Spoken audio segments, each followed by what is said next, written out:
नाम ज़ुबैद। ज़ुबैद नाम का क्या मतलब है?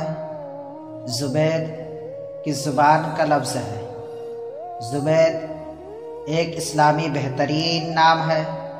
ज़ुबैद नाम का शुमार लड़कों के नामों में होता है। ज़ुबैद इब्रानी ज़ुबान का लफ्ज़ है।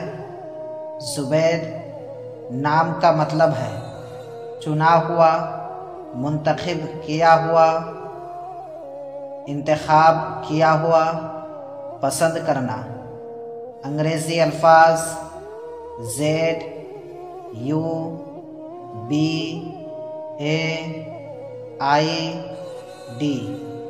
ज़ुबैद नाम, ज़ुबैद ज़ुबान इब्रानी, माना चुना हुआ, अदद नंबर 5। नाम रखें मोहम्मद ज़ुबैद, ज़ुबैद आलम, ज़ुबैद अहमद, ज़ुबैद रज़ा, ज़ुबैद हसन, ज़ुबैद हुसैन, ज़ुबैद अली, ज़ुबैद अख्तर।